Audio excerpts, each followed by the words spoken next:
Bien, lo que les decía es que este gran telón de fondo que he planteado de manera preliminar nos permite tener una idea aproximada muy inicial respecto de cuál es el contexto en el que surge lo que hoy llamamos como filosofía.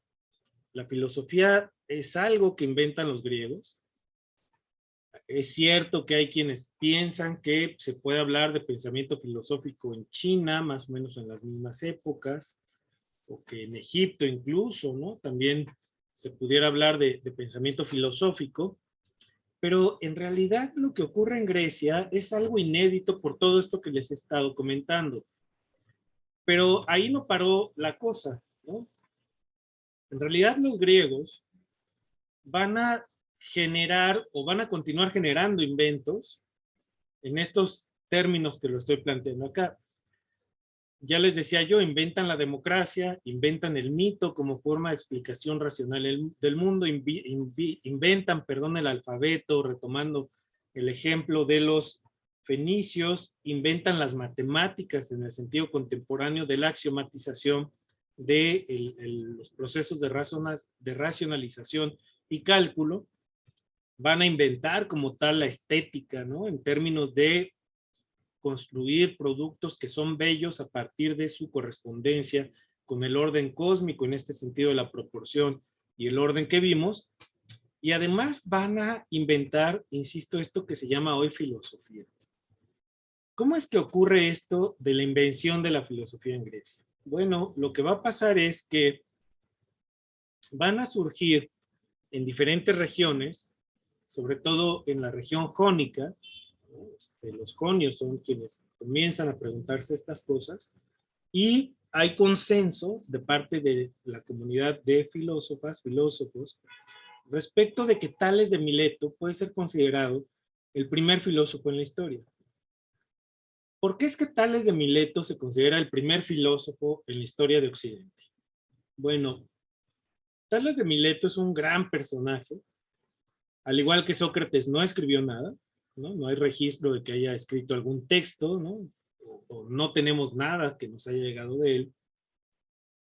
Y se habla de que era parte de esto que se llamaban los 7 sabios, ¿no? El era Solón, por ejemplo.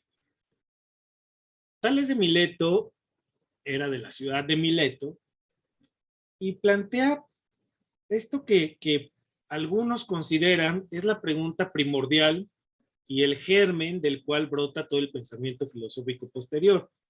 Y la pregunta es, ¿de qué está hecho el mundo? ¿No? Lo que ya habían preguntado antes Hesiodo, Homero, en términos de el mito, la gran épica, la teogonía, la sistematización del pensamiento religioso y de las tradiciones órficas en esto que se llama la teogonía y los trabajos y los días en Hesiodo. Bueno, a partir de eso, lo que ocurre con Tales de Mileto y otros es que la pregunta la van a llevar a un terreno distinto, digamos, ¿no?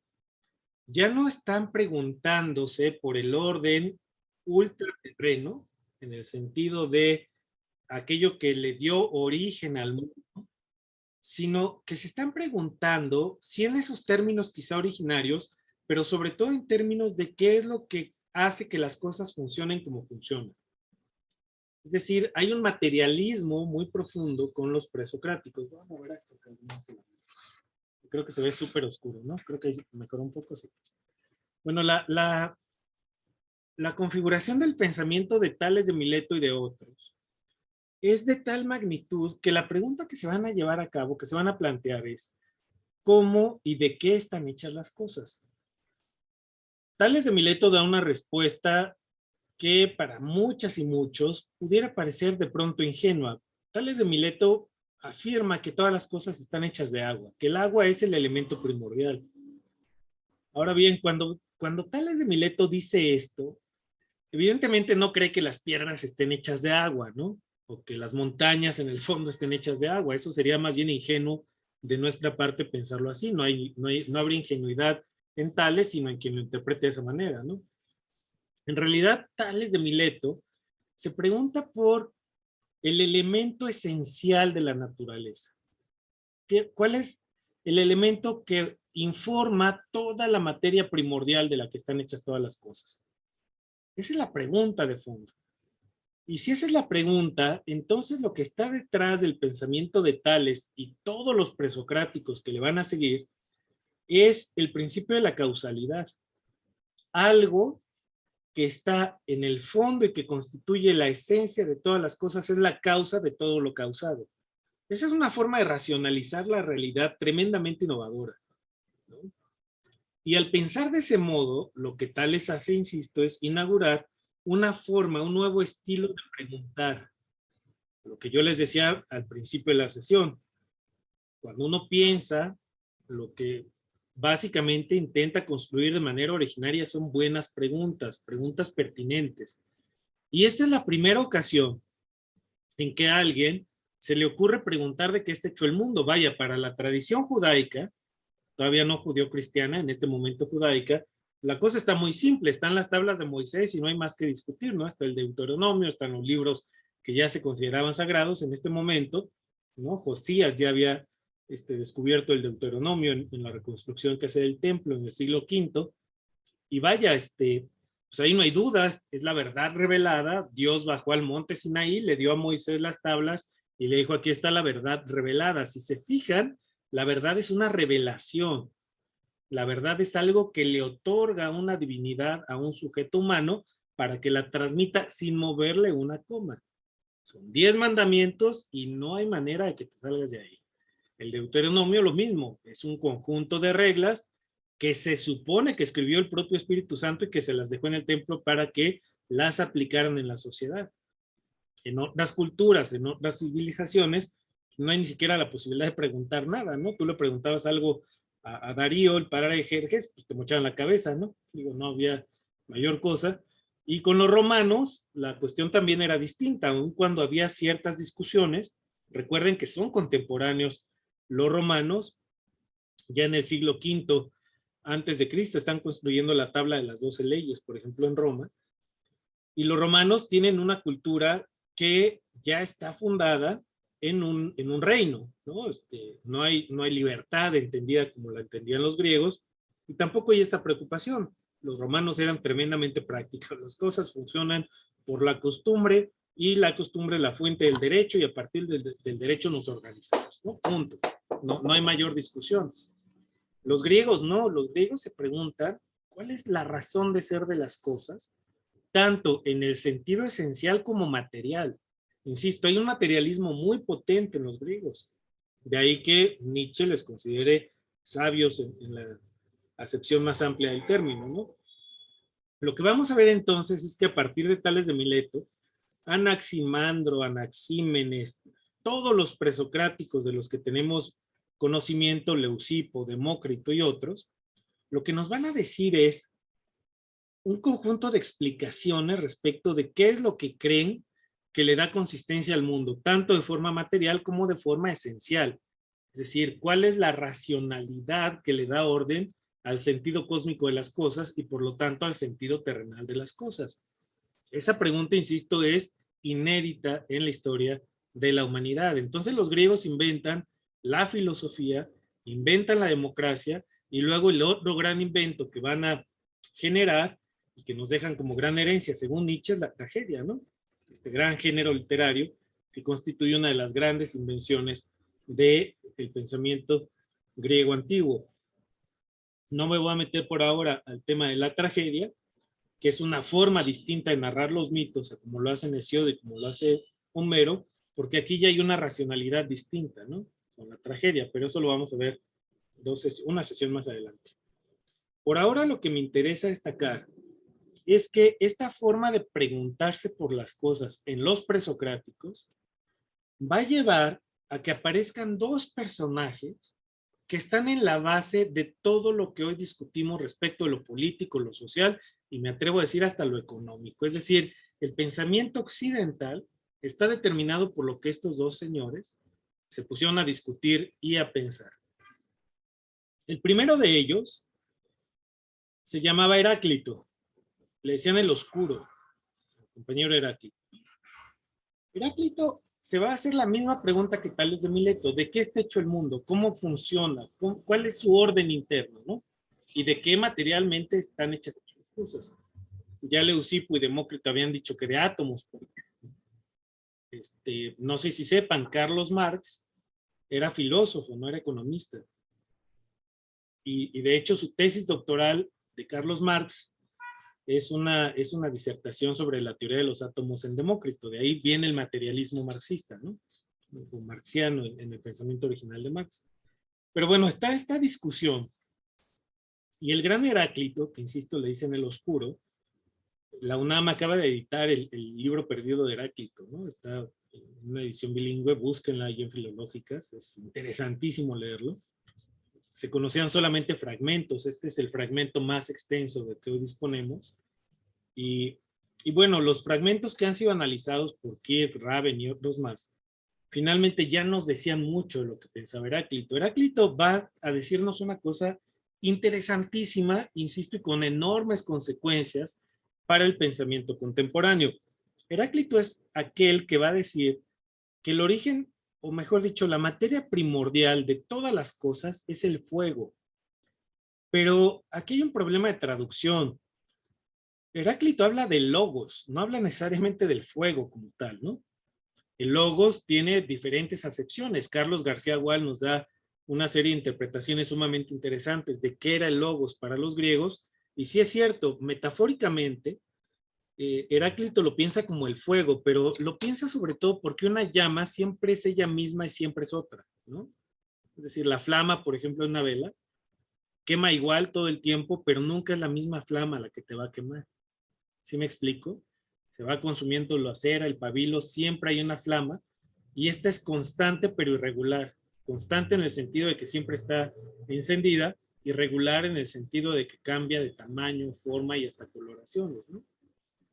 Evidentemente Heráclito, cuando observa esto, dice, así es como funciona la realidad.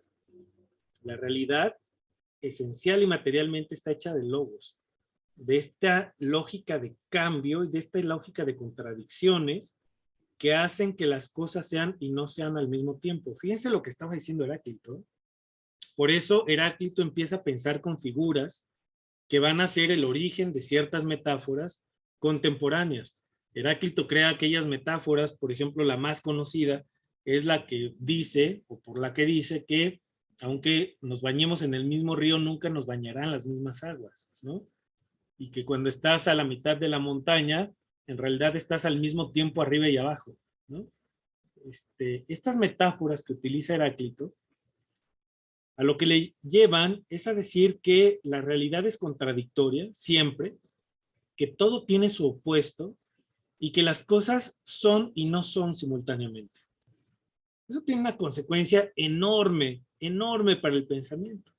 La tradición que abre Heráclito, el oscuro, va a ser una tradición que van a recoger adelante de los sofistas y que va a dar origen a dos de las grandes tradiciones que siguen vigentes hasta nuestros días. Por un lado el relativismo y por el otro lado el escepticismo. Es decir, Heráclito cuando nos dice las cosas pueden ser y no ser, o las cosas pueden ser simultáneamente dos distintas al mismo tiempo, lo que nos está diciendo es que conocer la realidad es prácticamente imposible. De hecho, la realidad va a depender, si somos un tanto laxos en la interpretación de lo que nos está diciendo, la configuración de la realidad depende de quién la está viendo, ¿no? Acuérdense Calderón de la Barca y su poema aquel, ¿no? De que nada es verdad, nada es mentira, sino que todo depende del cristal con que se mira, ¿no? Pues ese es un poema totalmente heraclíteo, ¿no? Es decir, en realidad lo que vemos es y no es. De hecho, Heráclito lo que está diciendo es, todo es tan fugaz que lo que hoy es en este momento, un instante después ya no es lo mismo que era hace un segundo. Sin embargo, seguimos viendo la misma cosa, creyendo que es la misma, pero ya no es la misma cosa. Sí me explico en esto, ¿no? En tanto que hay una perpetua mutación de las cosas, entonces Heráclito dice, lo único permanente auténticamente es el cambio. Paradójico, pero al mismo tiempo con una complejidad de pensamiento detrás y de racionalización que no se había dado nunca antes de Heráclito, ¿no?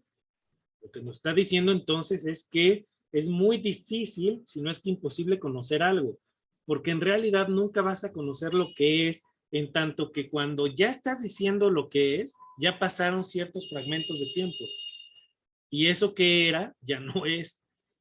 ¿Sí me explico? Quizá esencialmente se parezca, pero no es exactamente lo mismo. Es como esta metáfora que tenía Zenón de Sitio, ¿no? Para cuestionar la idea del movimiento. No sé si conocen la metáfora de Aquiles y la tortuga. ¿Alguien la sabe? Dice Montserrat que sí. A ver, Montserrat, ¿de qué se trata? Bueno, es que creo que era como para medir la distancia, o sea, como que hay infinitos más pequeños que otros infinitos, ¿era algo así? Algo así, por ahí va. ¿Quién más se la sabe? Pero fíjense, lo que dice Montserrat, y pensado desde Heráclito, desde Zenón, lo que hacen es negar el movimiento, ¿no? Es decir, Zenón decía, el movimiento es imposible. Por eso era, Aquiles nunca puede alcanzar a la tortuga. ¿Por qué? Porque la leyenda o la fábula de la tortuga y Aquiles es que Aquiles reta, bueno, la tortuga reta una carrera a Aquiles, ¿no? Aquiles se ríe de la tortuga y dice, pues, no inventes, ¿no? O sea, te voy a alcanzar de volada. Yo tengo sandalias aladas que me dio Atenea, pues no inventes, ¿no? Él dice la tortuga, ¿no? Dame 100 metros de ventaja y vas a ver cómo no me alcanzas nunca, ¿no? Dice Aquiles, pues órale, ¿no? Pues, se echa una siestecita y deja que la tortuga avance sus 100 metros y entonces Aquiles empieza a correr.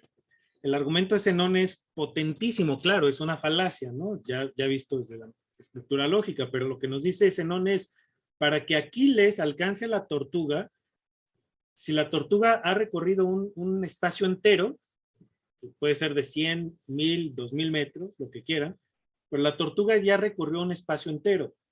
Por lo tanto, la lógica nos dice que para que Aquiles alcance a la tortuga tiene que correr un medio, ¿cierto? Digo, para llegar a un entero primero tienes que llegar a la mitad, ¿no? Eso es por definición y por necesidad, dice Zenón.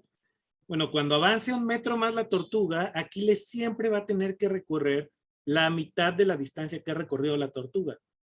Y si se va extendiendo esto en el tiempo, en realidad va a llegar a tal nivel infinitesimal de distancia que Aquiles siempre va a tener que recorrer primero o llegar primero a la mitad de lo que ha recorrido la tortuga. Por lo tanto, aunque la rebase, Aquiles en realidad nunca va a alcanzar a la tortuga, porque siempre va a tener que recorrer primero la mitad de la distancia hasta llegar a puntos infinitesimales imposibles de recorrer. El movimiento, por lo tanto, es imposible. Digo, eso es una falacia, se puede combatir muy relativamente sencillo esto, ¿no? Pero lo que estaban discutiendo los griegos eran estas cosas. ¿El movimiento es posible, sí o no? ¿Por qué? Bueno, piensen ustedes en Aristóteles y las consecuencias que tiene luego para toda la cultura judeocristiana. Dios es inmóvil, dice Aristóteles, ¿no? Y constituye Aristóteles una idea del universo inmóvil que se mantuvo vigente nada menos que 2400 años. Supimos que el universo no estaba inmóvil hasta apenas hace 100 años. Eso es algo muy reciente. Entonces, esta idea de Heráclito, para que vean lo que es una tradición epistemológica, ¿no? Lo que nos está diciendo Heráclito es algo distinto a lo que nos decía Zenón de Sitio. Heráclito dice, no, el movimiento sí es posible, de hecho es lo único que existe realmente, todo se mueve, todo cambia. Lo único permanente es el cambio que se va sucediendo en etapas sucesivas una y otra vez, que hace que las cosas estén cambiando y mudando de ser todo el tiempo. Somos los mismos y somos otros. Octavio Paz, el gran poeta, lo va a decir de una manera bellísima, ¿no? Lo que nos va a decir Octavio Paz es que esta es una tensión como la que hay en el arco y la lira, ¿no? Lean ese texto genial y maravilloso de Octavio Paz, que es el arco y la lira. Bueno, a partir de entonces se inaugura, por lo tanto, una tradición de pensamiento que cuestiona la posibilidad de saber, ¿no? Ya no solamente Heráclito está sobre el tema de qué están hechas las cosas, Heráclito en realidad está cuestionando si podemos siquiera conocer esas cosas. Y eso es una dimensión un tanto distinta. Denme un segundo, por favor.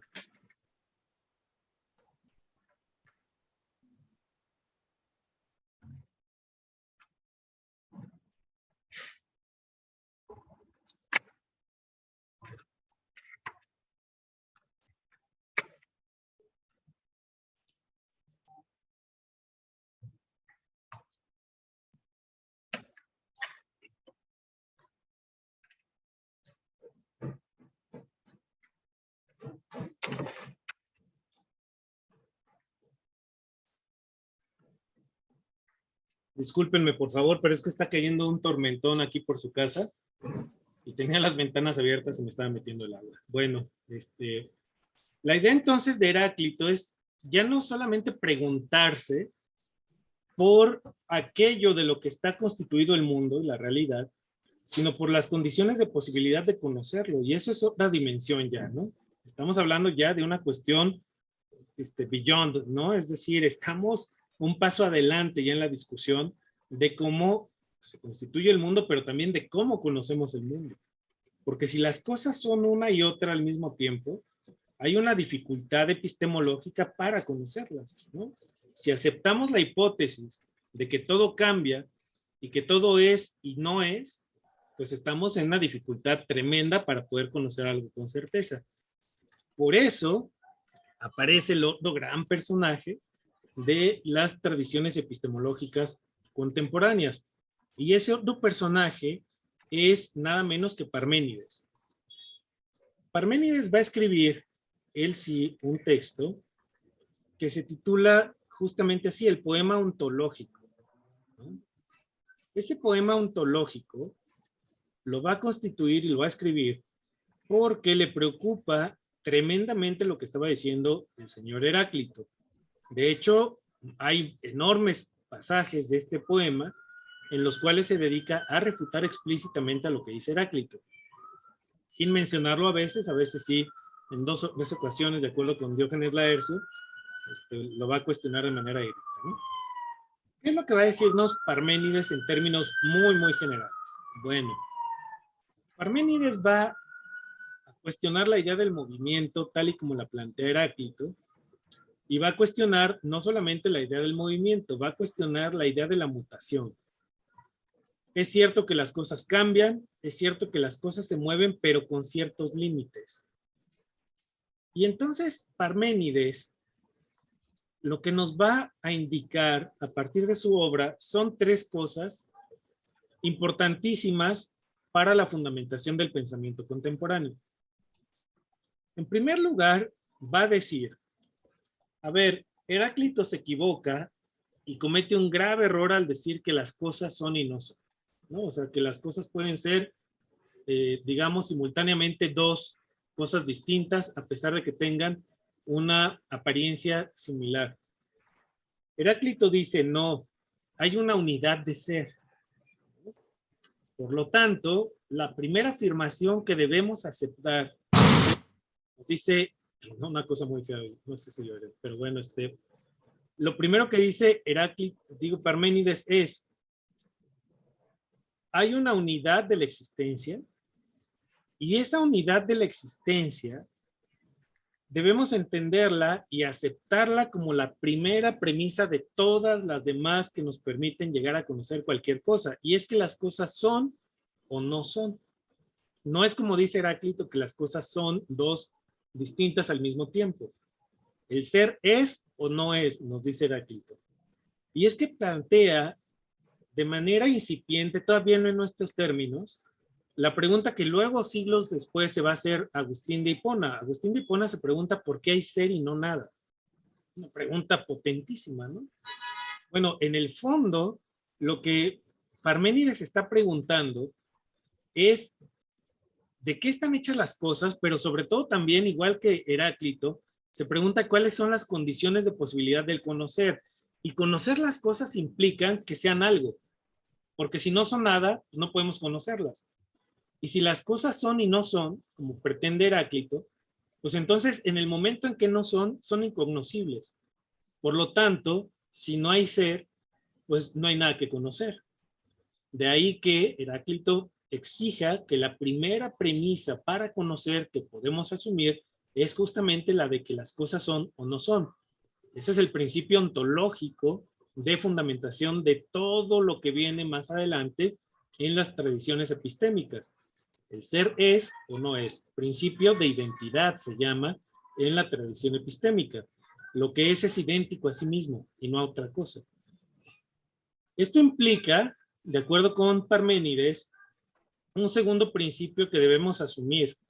Las cosas, en tanto que son idénticas a sí mismas, no pueden ser idénticas a otra. ¿Por qué? Porque si algo es y deviene en otra cosa, entonces eso no implica la condición de imposibilidad de conocer, porque podemos conocer objeto A, y si ese objeto A dejó de ser objeto A y se transforma en objeto B, entonces el reto es conocer el objeto B, no conocer el objeto A. Es decir, Heráclito se equivoca, porque si tú dices que las cosas son y no son, porque mutan y cambian, entonces te estás equivocando, porque si cambió ya no es la misma, es otra cosa. Y si es otra cosa, la puedo conocer. ¿Me explico? Entonces, Heráclito está rotundamente equivocado, dice Parménides, ¿no? En tanto que las cosas son o no son, y las cosas son idénticas a sí mismas y no a otra. En tanto que la cosa deja de ser idéntica a sí misma, se convierte en un objeto o en una cosa diferente y por lo tanto es otra vez susceptible de ser conocida, porque es lo que es y no es lo que no es. ¿Sí me explico en esto, no? Entonces, lo que Parménides nos dice es principio de identidad, y este segundo principio del que les estoy hablando es el principio de no contradicción. Es decir, dos cosas no pueden ser simultáneamente una y otra distinta de sí. Es el principio, insisto, identidad y no contradicción. Este principio de no contradicción tiene una extensión, y es que si algo es lo que es, quizás suene muy hasta retórico, ¿no? O repetitivo, o cacofónico, si ustedes quieren, pero lo que es lo que es. En ese sentido, eso que es no puede ser simultáneamente otra cosa. Pero si es así, por lo tanto, dos cosas no pueden ser simultáneamente verdaderas y falsas. Fíjense qué consecuencia tan potente extrae Parménides de estas ideas que está planteando. ¿Por qué? Porque si yo sé lo que es A y A transmuta en B y sé lo que es B, entonces sé lo que es A y sé lo que es B. No estoy sabiendo dos cosas distintas, digo, iguales. Sé cosas distintas de cosas distintas.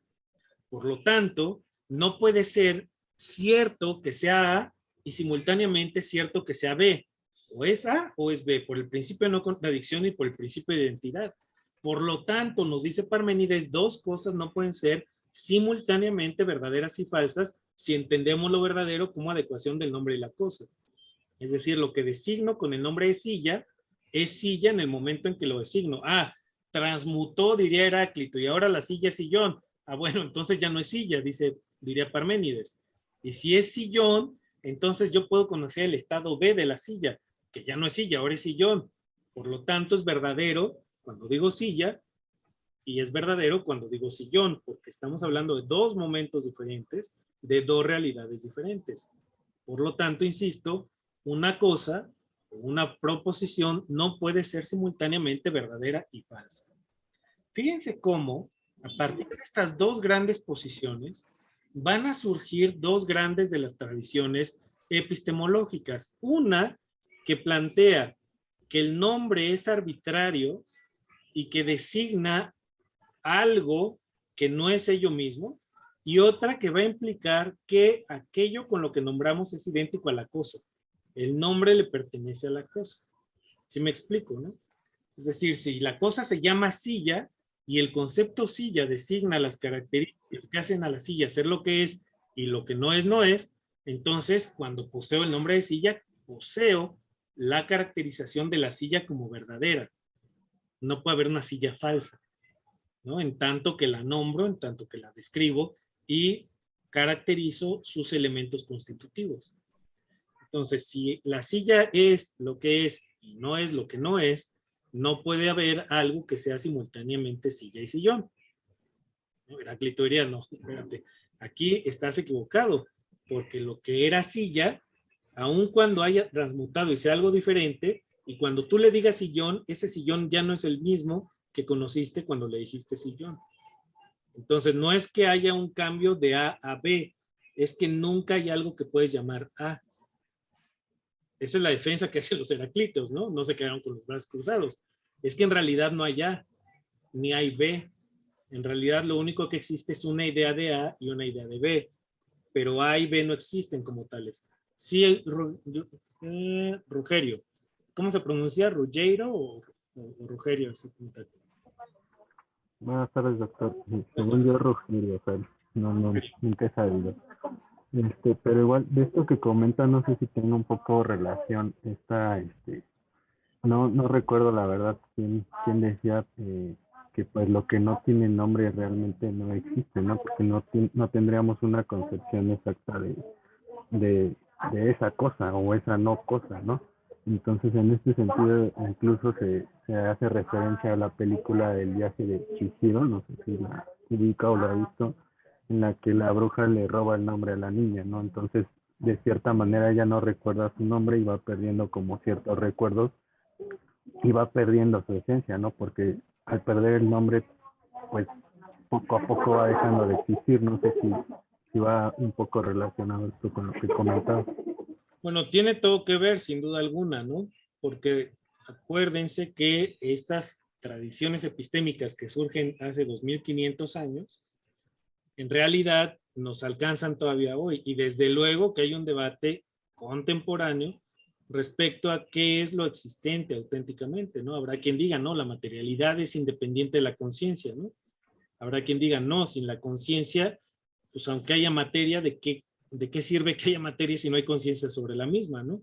Entonces, desde luego que el debate está ahí y vamos a llegar hacia adelante, ¿no? Pero sí hay una relación muy fuerte de esto y lo vamos a ver en unos momentos más con Platón y su idea de los nombres, ¿no? Bueno, esta discusión que entablan, y ahorita lo vemos de veras, Rogelio, sobre el tema,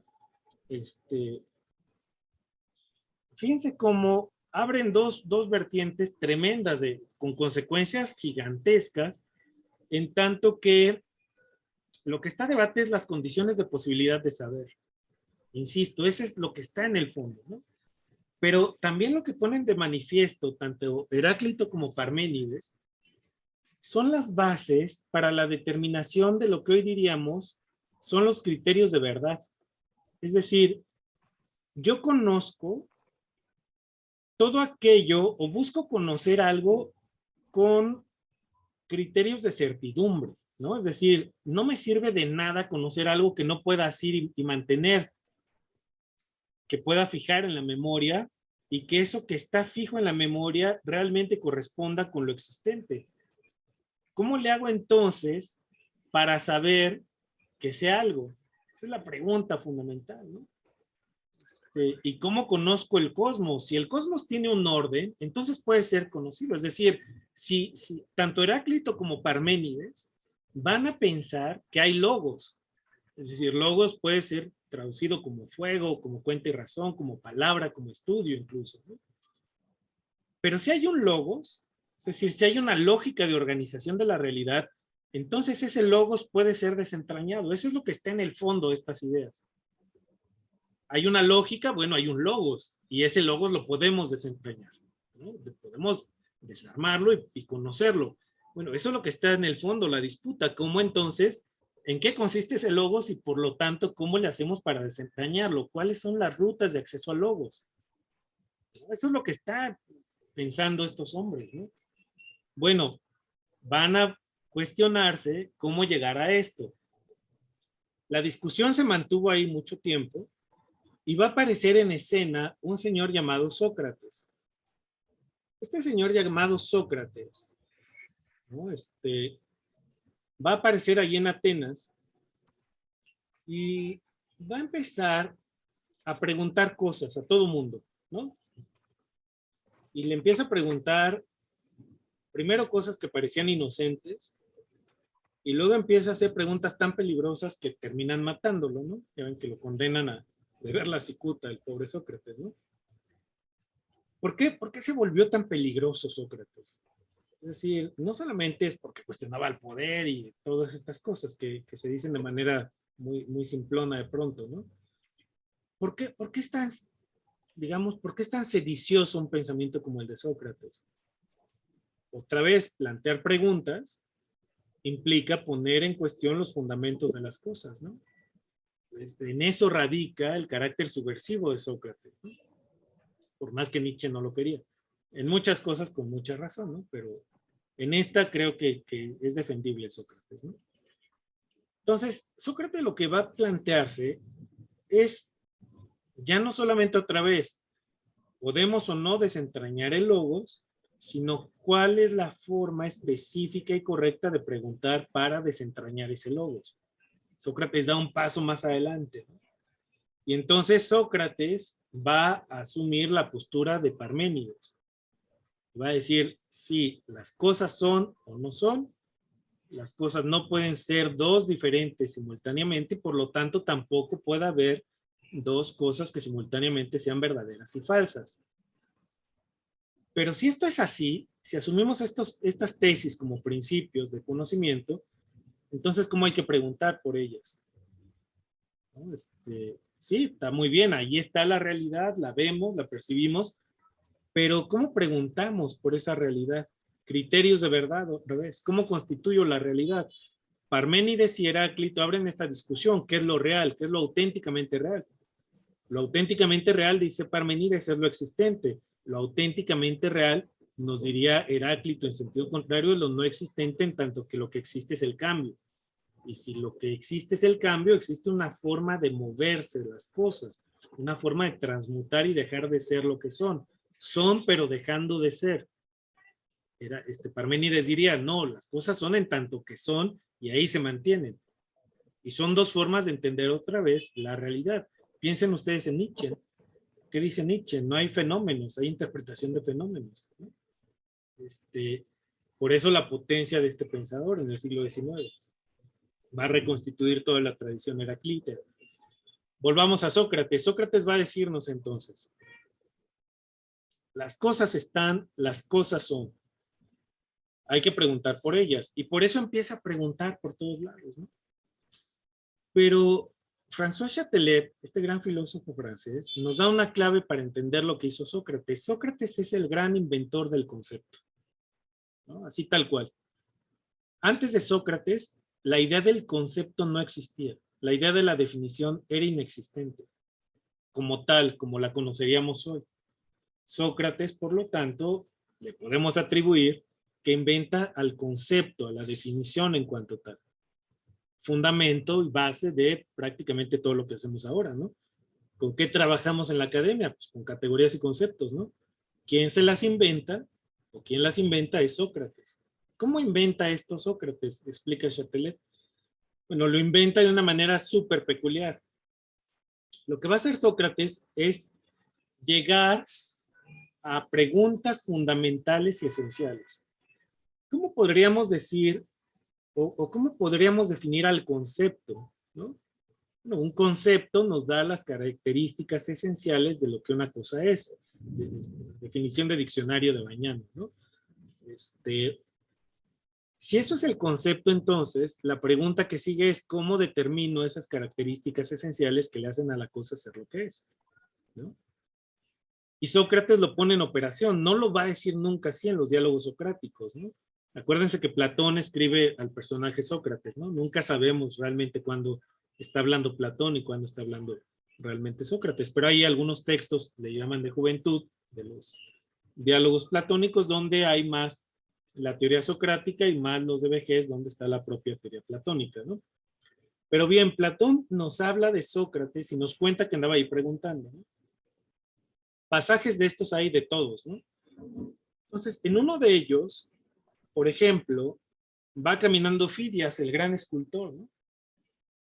Y están discutiendo qué es lo bello. Entonces, ve pasar allá a Fidias, a ver, ven, Fidias, qué bueno que vienes por acá, ¿no? Qué bueno que te veo, pura casualidad. Ven, a ver, tú eres escultor, ¿verdad? Sí. ¿En qué consiste la escultura? Como arte. Muy fácil, Sócrates, le dice Fidias. La escultura es el arte por el cual construyes cosas bellas, ¿no? Y me dice Sócrates, oye, está muy buena tu definición, pero un arquitecto también construye, ¿no? Y construye edificios. ¿Habría diferencia entonces entre la arquitectura y la escultura o son lo mismo? No, espérate, le dice Fidias, ¿no? Desde luego que no son lo mismo, ¿no? Sí construyo cosas bellas, pero son cosas que reflejan a la verdad eterna del cuerpo, por ejemplo. No estoy inventando, no es literalmente lo que hace el diálogo. Pero Sócrates le dice, mira, ya avanzaste más. O sea, construyes cosas bellas, ¿cierto? Sí. Oye, pero yo he visto que hay escultores que construyen máscaras feas para la tragedia. Entonces, estas máscaras, que son feas, de personajes feos, pues no son necesariamente bellas. Y tú me estás diciendo que el escultor produce cosas bellas, ¿cierto? Sí. ¿Y qué pasa con las máscaras feas? Pues ya no es escultura. No, no, no, espérate, le dice Sócrates. Estás yendo por otro lado, ¿no? El escultor produce cosas bellas en su forma, no en su apariencia. Le dice Sócrates, qué bueno que me dices. Entonces hay forma y materia, sí, pero la materia es parte constitutiva de la escultura, sí. Entonces, ¿qué diferencia hay entre la belleza de la forma y la belleza de la materia? ¿Son o no la misma cosa? ¿Qué diferencia habría de una piedra y tu escultura entonces, ¿no? Si la materia en sí misma puede tener belleza. No, no, no, no, espérate. Y empieza ahí, ¿no? Y discuten y argumenta y contraargumenta. Y entonces Sócrates no los suelta nunca, ¿no? Y los presiona y los instiga y les dice, a ver, esfuérzate, porque lo que me estás diciendo se contradice con aquello. Recuerden, el método socrático es la mayéutica, le llama él, ¿no? Cuenta la leyenda que la madre de Sócrates era partera y que él hereda ese oficio y que lo que provoca son partos espirituales, dice él, ¿no? Eso significa mayéutica, es preguntar para que seas capaz de parir ideas, ¿no? Entonces Sócrates presiona a todos, ¿no? Y presiona a Fidias y le dice, a ver, Fidias, esto que, dame ejemplos, ¿no? Le dice, no, mira, a ver, Sócrates, no te confundas, ¿no? Tú has visto la escultura de la Venus de Milo. Sí, bueno, o la Victoria de Samotracia, ¿no? Sí, sí la he visto. Bueno, eso es la belleza. Caramba, le dice Sócrates, ¿no? ¿Me estás diciendo que la escultura es lo bello en sí o es una forma de aparición de la belleza? Porque si es lo bello en sí, entonces nada más puede ser bello que esa escultura de la Victoria de Samotracia, ¿no? No, no, no, no, espérate, es que participa de lo bello. ¿Y en qué medida participa? Le dice Sócrates. Mucho, poco, absoluto, relativo, ¿qué tanto? Y ahí los trae, ¿no? Va al juzgado, ¿no? Cuando ya le llaman a comparecer y se va a enterar de la denuncia que le han interpuesto y se encuentra a Laques, de ahí que se llame Laques o las leyes, el diálogo, y le pregunta, ¿no? Oye, qué bueno que te encuentro, ¿no? Vengo a defenderme, tú que eres jurisconsulto, dime qué es la ley, ¿no? Y entonces empieza la discusión otra vez desde cero. Y la pregunta que está haciendo Sócrates cuando le dice, ¿qué es la ley? ¿Qué es lo bello? ¿Qué es lo bueno? ¿Qué es lo verdadero? Todas estas preguntas, ¿qué es lo justo? ¿Qué es la libertad? Lo que está interrogando Sócrates no es la libertad en particular, sino la libertad en absoluto. ¿Qué es lo que le hace ser la libertad? ¿O qué sería esto que llamaríamos la libertariedad, ¿no? Es decir, aquello esencial que le hace a la libertad ser lo que es. ¿Qué es lo bello en sí? ¿Qué es esto? ¿Qué es la belleza en sí? Eso es lo que está preguntando Sócrates. No le importa saber si algo es justo, si algo es bello, si algo es bonito, si algo es bueno. Le interesa saber qué es la bondad, qué es la belleza, qué es la justicia en lo absoluto. ¿Por qué? Porque Sócrates piensa que las cosas son o no son.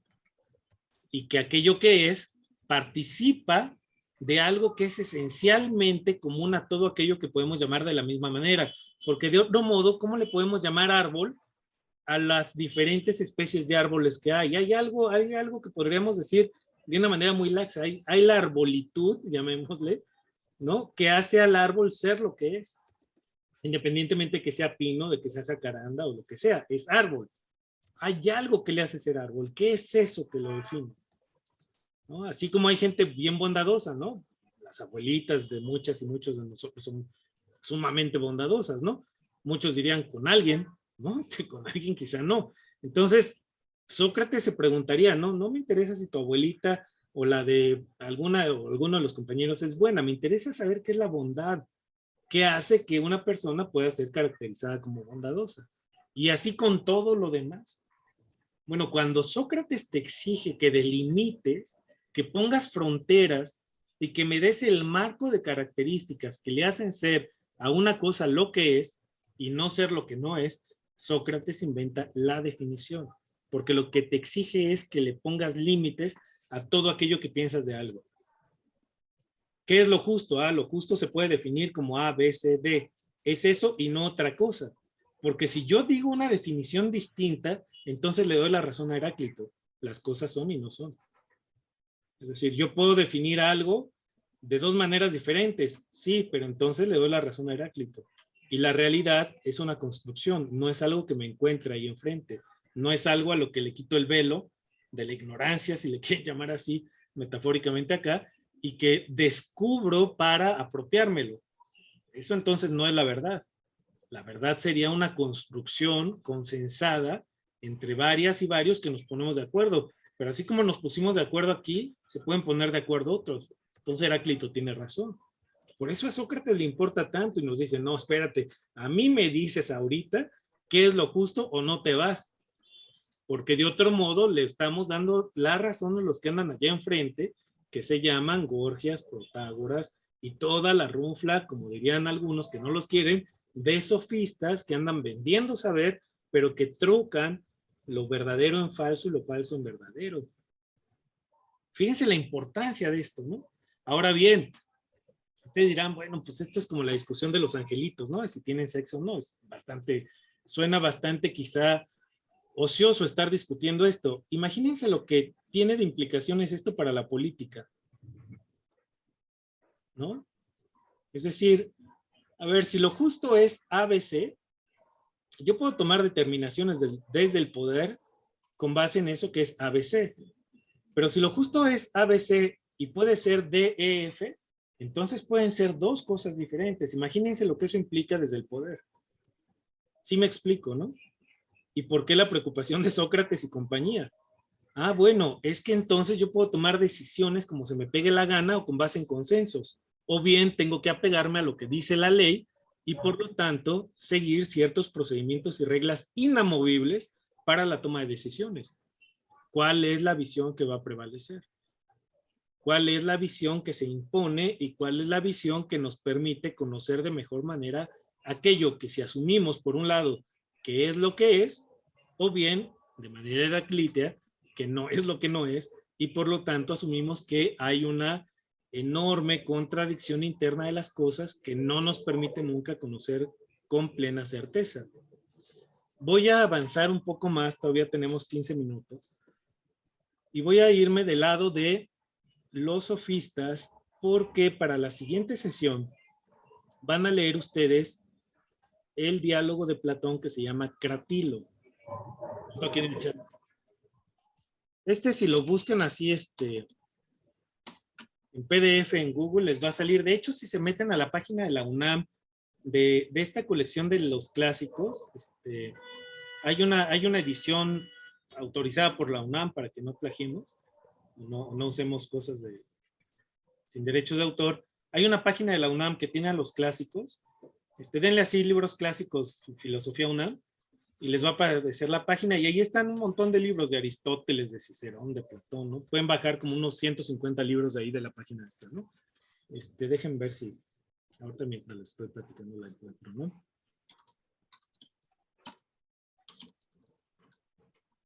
La estoy buscando, ¿eh? Pues van a buscar ese texto y van a encontrar deliberadamente ahí la discusión que tiene Platón frente a los sofistas respecto de qué es el lenguaje y cómo nombramos, qué es el concepto, qué es el nombre y cuáles serían, tienen que reflexionar, tienen que empezar a hacer este tipo de reflexiones, qué implicaría para lo que estoy comentando aquí en términos de posibilidades de conocer o no, ¿sale?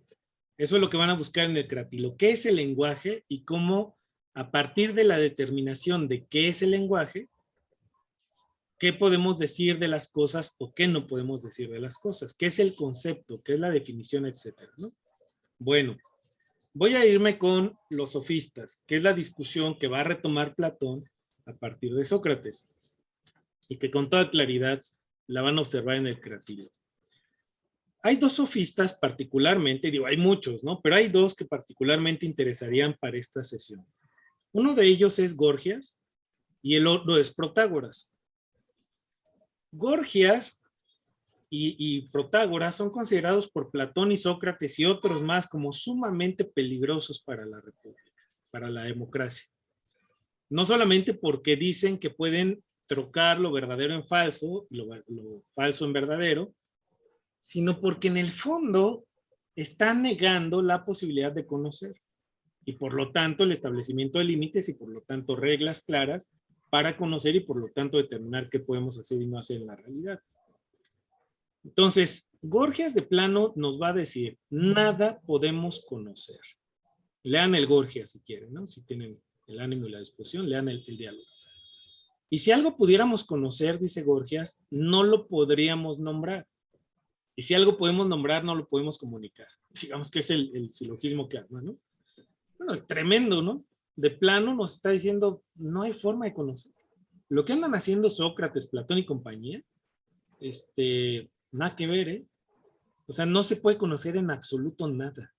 Lo que andan diciendo estos son los mentirosos que están replicando las falacias de Parménides y otros. Dejémoslos atrás porque nada podemos conocer.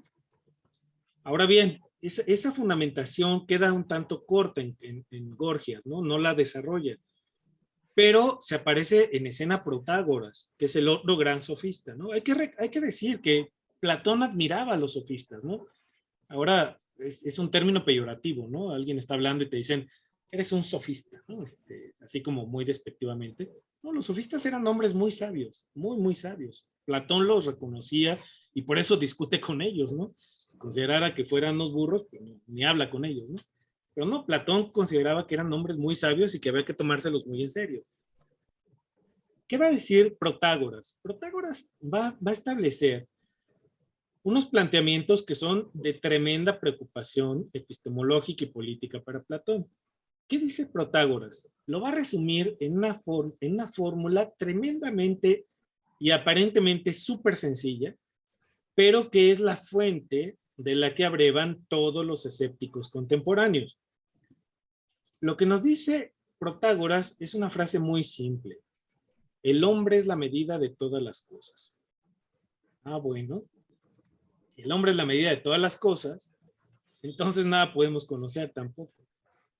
Porque en realidad, lo que consideramos que es verdadero depende de cada quien. Si el hombre es la medida de todas las cosas, entonces yo puedo decir que esto es verde, o que esta cosa que está aquí es blanca, y alguien puede decir, no, pues para mí es verde, ¿no?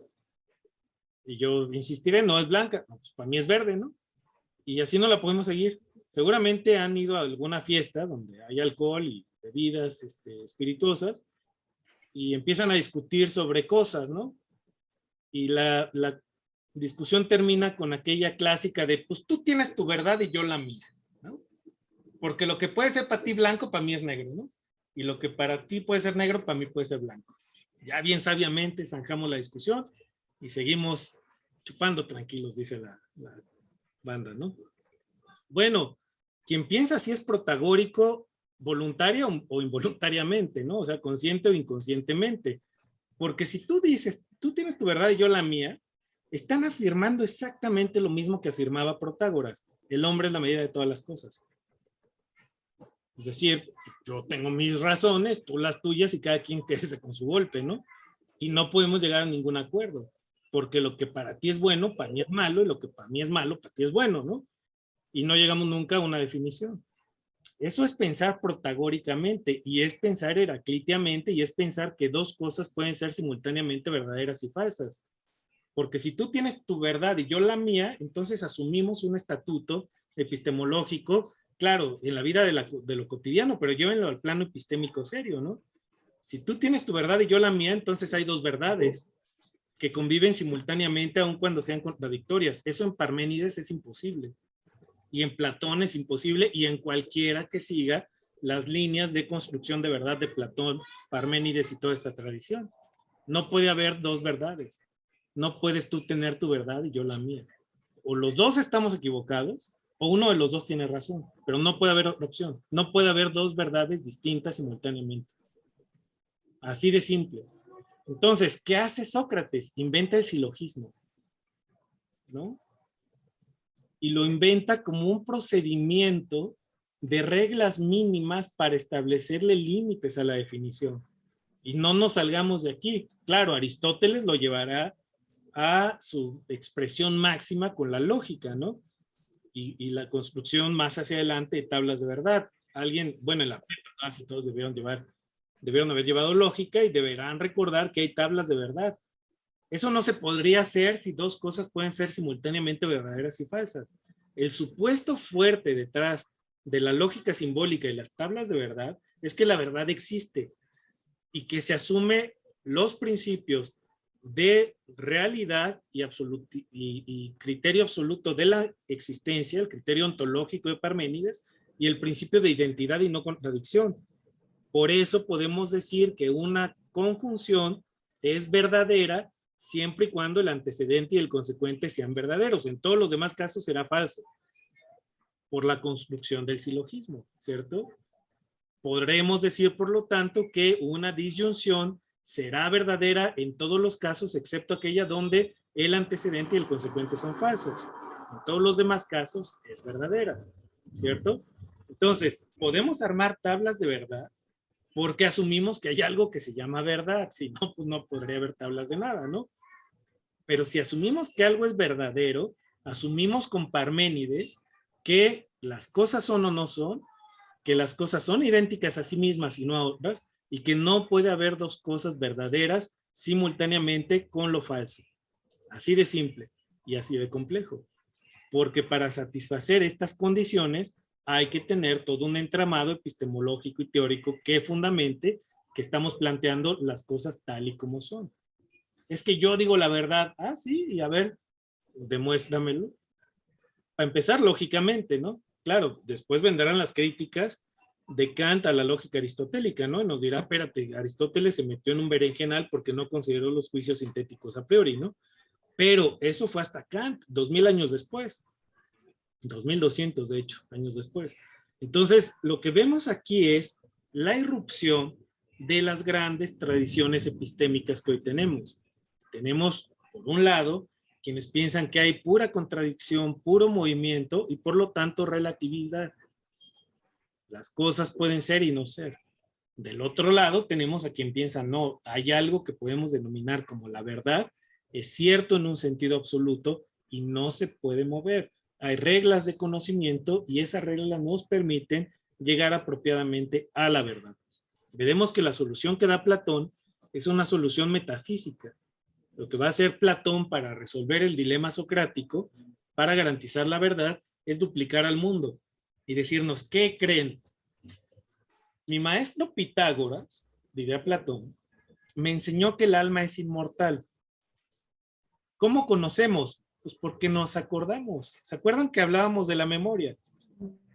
Bueno, lo que garantiza el saber es mnemosis, la memoria universal en el sentido absoluto. ¿Por qué? Porque hemos reencarnado tantas veces que ya sabemos. ¿Cómo lo demuestra Platón, según él? Bueno, en uno de los diálogos, le llama a un esclavo, ¿no? Le dice, a ver, ven esclavo, ven para acá. A ver, ¿tú sabes griego? Para empezar, ¿no? No, sí sé griego. Ah, bueno, entonces sí se puede hablar contigo, ¿no? Tú ya sabes matemáticas, ¿no? No, le dice el esclavo, yo nunca he ido a la escuela, ¿cómo vas a saber matemáticas, no? O sea, no, ni idea tengo. No, sí sabes, nomás que no te acuerdas. Fíjate, le dice Platón. A ver, agarra un palito, ¿no? Agarra el palito del esclavo. Ahí tienes la tierra, ¿no? Sí. A ver, haz una línea. Traza la línea, le dice, ya ves, sí sabes matemáticas. A ver, ¿qué ves ahí? No, pues son muchos puntitos seguidos. Ah, ya me estás dando la definición de línea, nomás que no te acordabas. La línea es una sucesión continua de puntos. Mira, ya la trazaste aquí. ¿Ves? Eres re listo, sí sabes. ¿Sabes lo que es un vértice? Ni idea, dice el esclavo. A ver, haz otra línea y pégala con esto. O sea, ahí tienes al esclavo. Dibuja su segunda línea, ¿no? Ya tienes así. ¿Ya ves? Ya sabes lo que es un vértice. Nomás que no te acordabas. El vértice es el punto donde se unen tus dos líneas. ¿Ves? Ya hiciste una sucesión de puntos y la pegaste con otra. Eso es un vértice. Ya lo sabías, nomás que no te acordabas. A ver, ahora, ¿sabes lo que es un triángulo? Como razón matemática. Ni idea, le dice el esclavo. A ver, haz la rayita para acá. Pues hace la rayita y forma el triángulo, ¿no? Y así lo lleva. Y le dice, ya ves, todo lo sabías, nomás. Bueno, lo lleva hasta la solución del teorema de Pitágoras, ¿no? ¿Quién se lo sabe? Digo, está re fácil, hasta el chicharronero se lo sabía en mi tiempo, ¿no? ¿Qué dice el teorema de Pitágoras?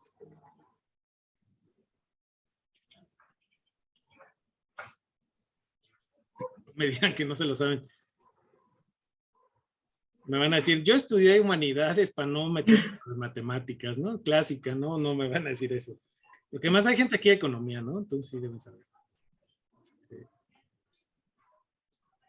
El teorema de Pitágoras establece que en todo triángulo rectángulo, el cuadrado de la longitud de la hipotenusa es igual a la suma de los cuadrados de las respectivas longitudes de los catetos. Muy bien, resumido, la suma del cuadrado de los catetos es equivalente al cuadrado de la hipotenusa. Bueno, a eso lleva Platón al esclavo. Les dice a todos, ya ven, este esclavo sí sabía matemáticas, nomás que no se acordaba. El tema era recordárselo. ¿Y por qué se acordaba? Porque tiene un alma inmortal. Y esa alma inmortal ha reencarnado tantas veces que en realidad ya tiene todo el conocimiento. Si no, no podría hablar, hombre. ¿Cómo puede aprender a hablar una persona? Aprende a hablar porque ya sabía. Nomás que sus papás cuando le hablan, está chiquito, le van recordando las palabras. Por eso los niños van imitando, porque se están acordando, dice Platón. Fíjense qué cosa tan interesante, ¿no? Entonces aprendemos no tanto en términos de adquisición de nuevo saber, sino que ya todo lo que sabemos lo teníamos en la memoria. ¿Cuál es el reto? Recordar, ¿no? Bueno, esta idea de Platón tiene que ver con otra idea súper potente, desde luego cuestionada por muchas y muchos, respecto de que la realidad verdadera no está en este mundo, sino en el topos uranus. Dice Platón que el mundo que tenemos es una copia degenerada de la idea perfecta de mundo que hay fuera de este mundo. Pero esas ideas, para Platón, tienen existencia tan firme, real y palpable como la que tenemos acá. Es decir, Platón sí creía que el 2 andaba ahí caminando en algún lugar del universo, ¿no? Que los triángulos existían como tales, y ahí andaban. Pero nadie ha visto ni verá jamás un triángulo caminando. El triángulo es una abstracción y una construcción que tenemos. Nadie ha visto un 5 ahí brincando en el parque, ¿no? La propiedad del 5 es una abstracción matemática y le ponemos un signo que es completamente arbitrario, ¿no? Eso lo sabemos ahora, pero Platón creía que el 5 sí andaba brincando por ahí, ¿no? En algún lugar del universo, y que en algún momento nuestra mente se lo topa y lo asimila como 5. Y el 2 lo mismo, ¿no? Y sí se imaginaría bailando bachata o algo a los números, ahí brincoteando en alguna parte de la realidad. Y a las figuras geométricas lo mismo, porque Platón pensaba que el mundo de lo ideal era el mundo auténticamente verdadero, y lo que tenemos acá es una copia degenerada. Por eso a Platón le preocupaba tanto la idea del cambio, porque el cambio implica degeneración. Platón se imaginaba, voy a poner un ejemplo tremendamente de la vida cotidiana y quizás hasta pueril, pero creo que vale la pena. Platón se imaginaba así como cuando sacamos copias, ¿no? Ya ven, llevan el libro y van a la copiadora, si la copiadora es más o menos buena, pues sale así bien clarita la letra, ¿no? Pero llega algún compa y le dice, oye, pásame tus copias porque no alcancé a ir, ¿no? Y van y sacan copias, y ya la que sigue, pues está menos clarita, ¿no? Y luego, pues van por copil, ching, fulanita no lo tenía, y ahí le sacan la siguiente copia, ya una máquina medio más chafa, y salen así medio ya borrosas, ¿no? Y van saque copias hasta que de plano lo tienen que ir ahí poniendo con la pluma, ¿no? Remarcando las palabras incompletas, porque de plano ya no se ven. Platón pensaba que así funciona la realidad, que mientras más vaya habiendo mutación y cambio, la copia de la copia de la copia siempre va a ser peor que la anterior. Es degenerada, claro, no pensaba en las copias, pues, ¿no? Estamos hablando de que pensaba de cómo hay una degeneración sistémica de la idea. Por lo tanto, hay que detener el cambio. Y por eso le espantaba un pensamiento como el de Heráclito, porque entonces a lo que nos iba a llevar es al colapso de la república, y por eso Platón plantea una república perfecta donde además deberían gobernar los filósofos, ¿no? Casualmente él era filósofo. Entonces, la idea que tiene Platón es que el mundo es un reflejo imperfecto y corrompido de la realidad perfecta que está en el mundo de las ideas, y que solamente podemos participar de las ideas vía la inteligencia y el despliegue de logos que se hace de la memoria. A partir de la memoria reflexiona, recuerda y genera las ideas que ya existen en el topos uranus. Si genera una idea novedosísima, no es que yo la haya inventado, es que por participación accedí a ella. ¿Sí me explico, no? Entonces, Platón tiene esta idea, Aristóteles le va a criticar y va a decir, mi maestro hizo una duplicación innecesaria, lo veremos más hacia adelante, pero este es el telón de fondo en el cual está discutiendo Platón y en el cual plantea este problema que todavía hoy se discute y se debate en las, digamos, teorías estéticas, las teorías epistemológicas y muchas de las teorías de lo social respecto de qué es el nombre, lo que nos decía el compañero, ya no recuerdo quién fue, pero es este problema del nombre. El nombre garantiza la existencia y le pertenece a la cosa, y cuando nos apropiamos del nombre, nos apropiamos de la cosa, o bien el nombre es una asignación arbitraria y por lo tanto tenemos grafías que constituyen signos que vía la convención aceptamos todas y todos como reflejo de aquello que están designando. Bueno, esa discusión es la que vamos a ver con el cratilo de Platón y el surgimiento de lo que se llama el determinismo semántico y el indeterminismo semántico, que se va a ver reflejado en las discusiones de la filosofía del lenguaje del siglo XX con Russell, Wittgenstein, Kripke por un lado, y los semiotas del otro, Humberto Eco y playa de autoras y autores, ¿no? Entonces vamos a ver cómo surge este debate que, insisto, hoy todavía está vigente y sin resolución en las discusiones contemporáneas sobre el lenguaje como vía de acceso a la realidad. Por eso es tan importante este debate. Si no hay una definición previa de qué es el nombre y qué es el concepto, pues ¿cómo hago ciencia? ¿Qué tipo de conceptos? ¿Cuáles son las garantías de validez de mis conceptos que me llevan a la exigencia de aceptación epistémica de lo que estoy diciendo respecto de lo que piensan las y los demás? ¿Cómo contrasto ideas? ¿Cómo contrasto definiciones si no doy reglas de construcción de ese concepto y de esas definiciones? Sí, sí queda claro esto, ¿no? Bueno, eso es lo que van a buscar en el cratilo de Platón y que vamos a discutir en la siguiente sesión. Lo vamos a ver luego frente a la propuesta de la lógica de Aristóteles, ¿no? Pero es fundamental que leamos el cratilo completo, ¿vale? No es un texto muy largo, son 15 o 20 páginas, y aunque fuese largo, pues habría que leerlo, ¿no? Pero, pero vaya, léanlo y bueno, nos estaremos viendo aquí en la siguiente sesión, ¿no? ¿Dudas o comentarios, increpaciones? ¿Nada? Perdón, esto del texto de Cratilo, ¿hay algunas páginas en especial que tengamos que leer? Porque son 329. No, pero no creo que sean tantas, ¿eh? Es el estudio introductorio el que ocupa como 200 páginas. Sí, yo creo, ok. ¿eh? No, el cratilo no es tan largo, son, digo, dependiendo de la edición, pero no debe pasar de 40 páginas, ¿no? En estas ediciones bilingües. Son 90 páginas ahí en la que pasaron bilingües, o sea que han de ser como 40, Sí, 45. no. Y acuérdense además que es diálogo, ¿no? No es un texto continuo, entonces en realidad son 20 o 30 páginas así. Ah, ok, vale. ¿No? Lo busco entonces, ¿dónde está exactamente el...? Sí, el texto del cratilo, ¿no? Yo creo que ya con lo que vimos acá van a poderlo abordar de manera directa. Digo, el cratilo es un libro que hay que dedicarle unos 6 meses, ¿no? Pero vaya, de entrada podemos ir discutiendo las ideas esenciales que están ahí, ¿no? ¿Algún otro comentario? Sí, yo quería hacer una pregunta. Sí, Diego. Bueno, yo no he leído el Cratilo, pero recuerdo haber leído hace tiempo La República, y ahorita que el doctor hablaba sobre la visión que tiene Platón de la política, me acordé de un ensayo que tiene Hannah Arendt. La verdad no me acuerdo del nombre, pero lo tengo en PDF, que vi hace unos meses, donde hace una comparación de la perspectiva que tiene Hannah Arendt, Platón con Aristóteles sobre la política, ¿no?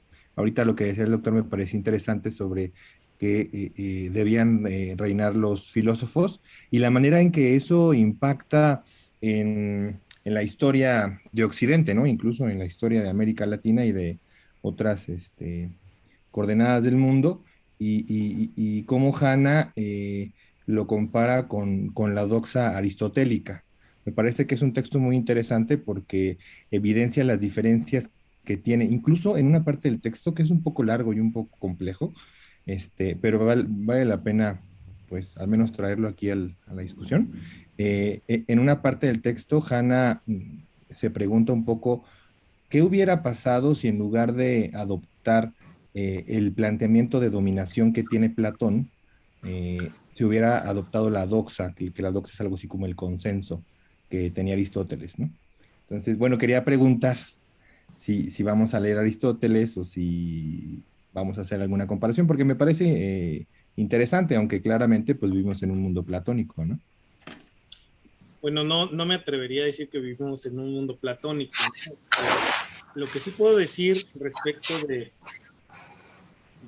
esta idea del rey filósofo, ¿no?, que tenía Platón, es que fundamentalmente el debate, ahorita le doy la palabra a Montserrat, fundamentalmente lo que Platón está discutiendo acá es, dice, puede pasar el nombre del autor, la autora que cita el compañero es Hannah Arendt, es una gran filósofa alemana, ya lo puse ahí en el chat. A ver, Platón plantea que los que deben gobernar son los filósofos porque conocen la verdad. Es decir, acuérdense ustedes que en la República plantea incluso la expulsión de los poetas, ¿no? Aun cuando Platón era un poeta, dicen algunos, ¿no? ¿Y por qué plantea la expulsión de los poetas? Bueno, Platón incluso plantea dejar de leer a Homero, ¿no? Porque nos hablan del mitos, ¿no? Pero ya en Platón la idea de mitos, el concepto del mitos, está entendido como una historia falsa, ¿no?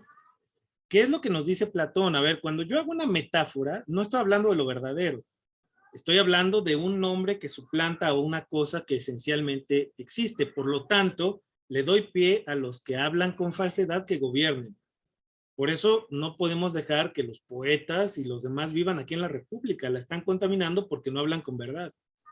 Eso es lo que le preocupa en el fondo y por eso él cree. El filósofo busca por sí misma la verdad y en cuanto que la encuentra, no hay manera de que se equivoque. Hay una crítica que le hace Nietzsche, y me agarro de ella, a Platón, porque Nietzsche dice, a ver, en Platón nos encontramos con una tríada de conceptos que es la más grande extravagancia que se ha generado en la epistemología de Occidente. Y es que Platón pensaba, dado todo este contexto que he comentado, el contexto epistemológico, que si llegamos a la verdad, lo verdadero por definición es bello. Es decir, lo verdadero no puede ser feo. En tanto que lo verdadero nos revela la esencia de la cosa, esa esencia de la cosa por definición es bella, es hermosa, ¿no? Pero si es verdadero y es bello, por definición también es bueno. No puede ser malo lo que es verdad. Esa era la idea que tenía Platón. Y si es bello, o mejor dicho, si es verdadero es bello, y si es bello es bueno. Bueno, dice Nietzsche, ¿de dónde sacó esa extravagancia? No hay manera de sostenerla, ¿no? Bueno, por eso pensaba que los filósofos debían gobernar, porque en tanto que conocen la verdad, conocen lo bello y conocen lo bueno, y si conocen lo bueno, conocen lo que conviene a toda la colectividad. Y al ser así, por lo tanto, pueden tomar las mejores decisiones. Acuérdense que en Sócrates y en Platón no se cometen actos de maldad sino por ignorancia, porque nadie puede preferir lo malo a lo bueno, racionalmente hablando. Entonces, cuando tú eres malvada o malvado, es porque no sabes. Porque no puedes preferir lo malo sobre lo bueno. Es decir, tú no puedes saber que algo es malo y hacerlo racionalmente. Estarás loco, ¿no?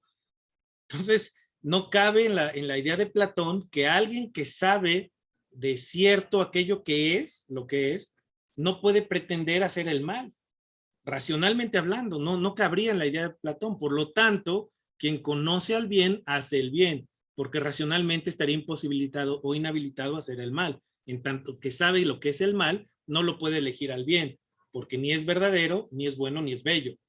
Quien sabe, prefiere lo verdadero, lo bueno y lo bello. Esa es la cuestión moral que está en el fondo de Platón. Por eso piensa que el rey filósofo es el mejor sujeto para gobernar. Lo intentó en Siracusa, le salió re mal, ¿no? Es el primer caso histórico de fracaso de un asesor político y bueno, hasta lo corrieron, ¿no? La verdad es que donde intentó fracasó, no le salió. Claro, porque estaba pensando en una condición humana que poco tiene que ver con lo que ocurre en la vida cotidiana, en la vida real, ¿no?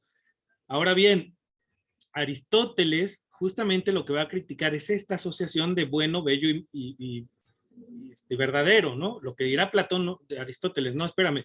Para empezar, no tenemos que duplicar al mundo, lo real es lo que tenemos enfrente, ¿no? Es el realismo que inaugura Aristóteles frente al idealismo platónico, ¿no? Es decir, Platón piensa que lo real verdadero son las ideas, Aristóteles piensa, lo real verdadero, lo que tengo aquí enfrente, es mi micrófono, es esta pluma que tengo, esto es lo real. El concepto que yo tengo de esto lo construyo a partir de lo que estoy observando. Por eso, el análisis de los sentidos, por ejemplo, que va a hacer Aristóteles, y fíjense qué interesante, la reflexión primero es estética y luego epistemológica, ¿no?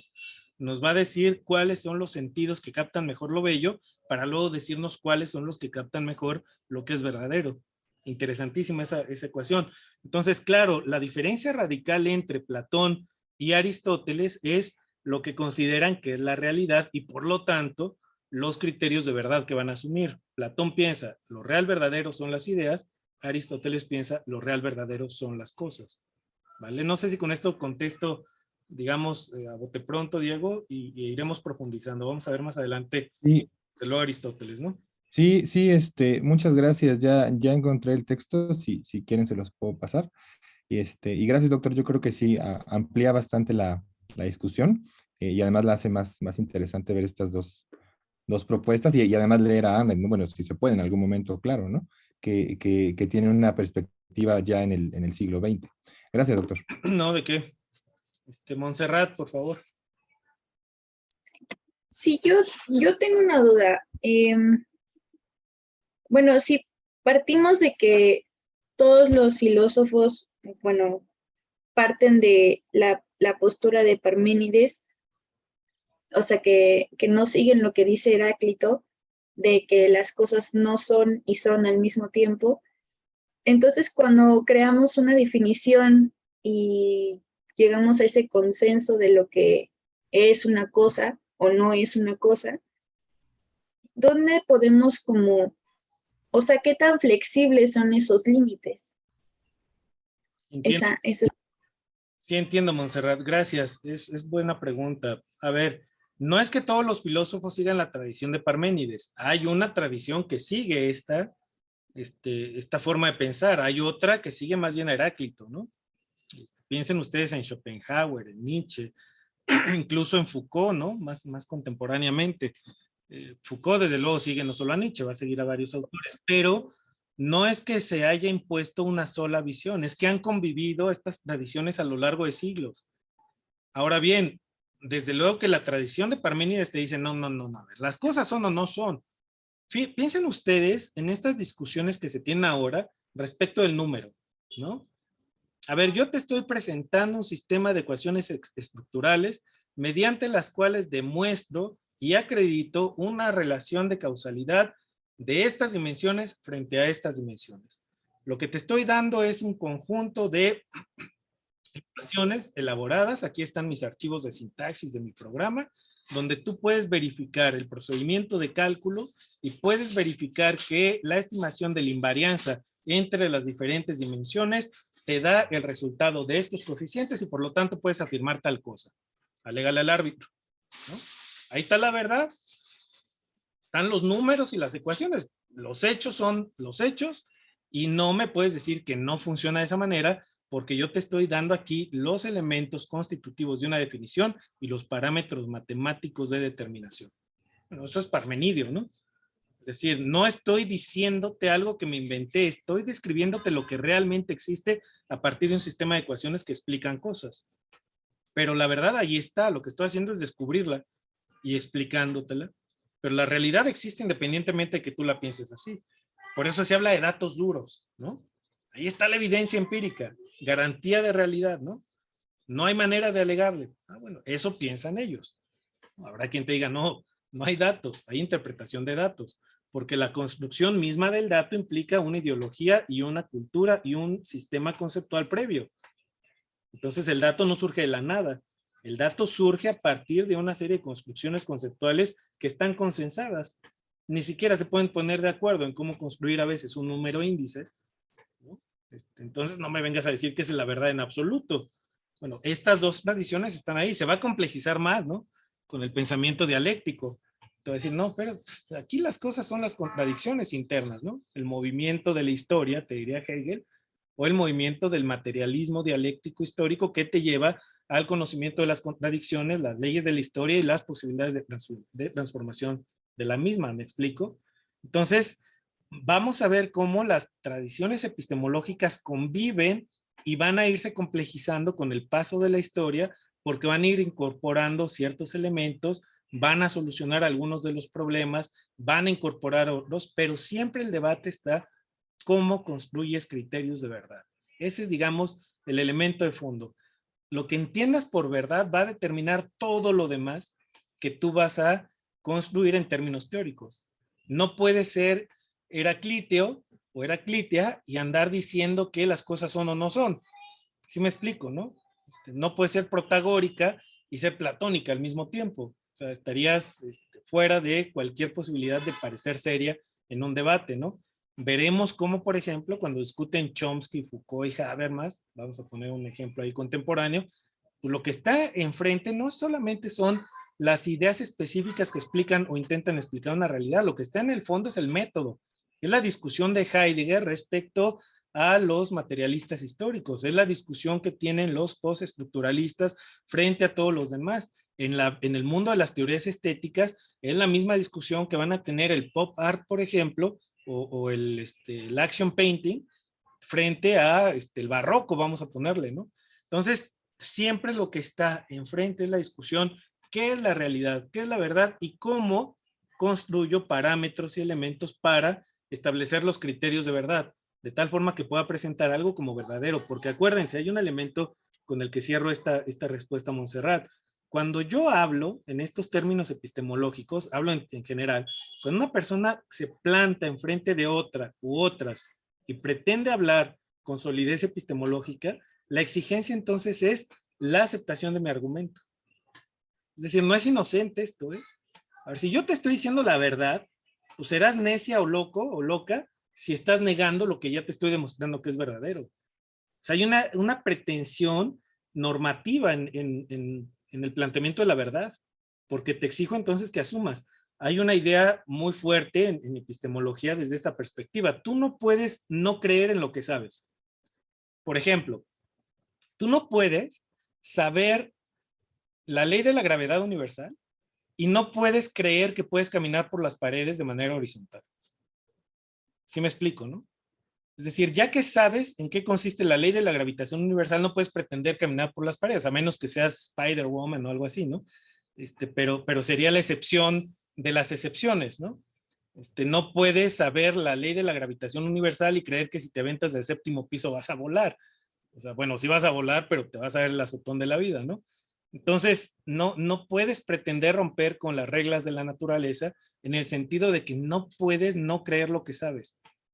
Y esa pretensión es súper poderosa en esta perspectiva de conocimiento, porque entonces hay una pretensión posterior normativa, acepta mi argumento. En tanto que te doy los criterios y demostraciones, no puedes renegar de lo que te estoy diciendo. O sea, no puedes saber que una enfermedad la causa tal virus o tal patógeno y querer pretenderte en el mercado de la Merced o ahí en Sonora con un brujo. O sea, digo, no te da COVID y no vas a que te cure el brujo de Catemaco, ¿no? O sea, pues, tu paracetamol y los antivirales que te puedan dar y párale contar, ¿no? No puedes no creer lo que sabes.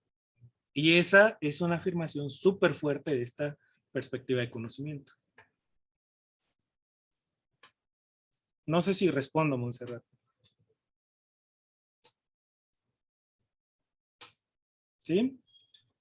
Sí, muchas gracias, sí. Vale. Bien, ¿alguna pregunta o increpación o cosas de esas? ¿Nada? Bueno, vamos a dejarlo entonces hasta